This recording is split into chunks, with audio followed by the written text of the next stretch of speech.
Abonnez-vous et cliquez aussi sur la petite cloche de notification pour ne rien rater de nos prochaines vidéos.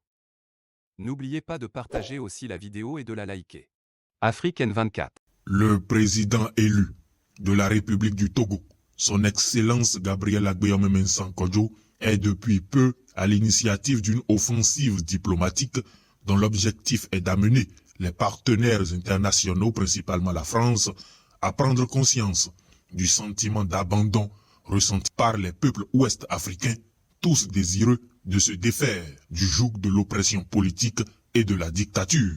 Dans une lettre ouverte magistrale, où le langage de vérité prend le pas sur la langue de bois traditionnellement en usage dans les cercles feutrés de la diplomatie internationale, le président élu, Gabriel Agbeome Mensah Kodjo, fait l'état des lieux d'une situation togolaise qui, analysée en profondeur, présente tous les aspects d'une déflagration terroriste à venir. En effet, la démocratie reste, qu'on le veuille ou non, le principal rempart contre toutes les formes d'extrémisme, qu'ils soient religieux ou politiques.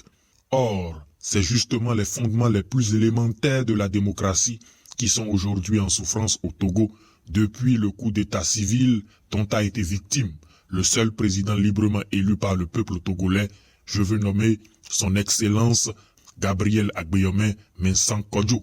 Au Togo, le vocable de coup d'état civil se justifie parfaitement pour décrire le hold-up électoral opéré le 22 février 2020 au sortir des urnes. Un coup d'état civil déguisé en mascarade électorale qui n'a eu d'autres bénéficiaires que Faure Gnassingbé, battu au suffrage universel et de ce fait appelé à rendre le pouvoir par la voie légale prévue par la constitution togolaise. Après avoir tenté de marchander en proposant au président élu Gabriel Agbeome Mensah Kodjo de renoncer à sa victoire contre espèces sonnantes et trébuchantes, Faure Gnassingbé a dû se rendre à l'évidence. Le nouveau visage de la légitimité populaire au Togo, son Excellence Gabriel Agbeome Mensah Kodjo, ne se laissera jamais corrompre, surtout quand il est question de loyauté envers le peuple togolais. La dictature illégale et illégitime du clan Gnassingbé a donc choisi la violence comme moyen de confisquer le pouvoir.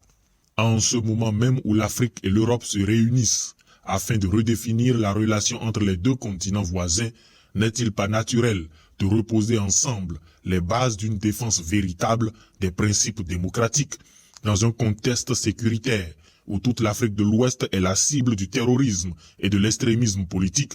Est-il possible de continuer à ignorer le cas du Togo qui jusqu'ici demeure le plus ancien et le plus grave des cas de déni à l'état de droit infligé à un peuple africain?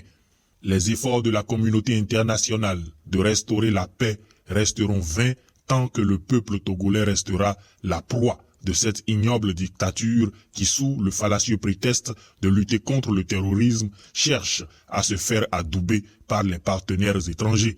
La France, son gouvernement et son peuple ont la responsabilité morale de ne laisser en leur nom se produire aucune injustice.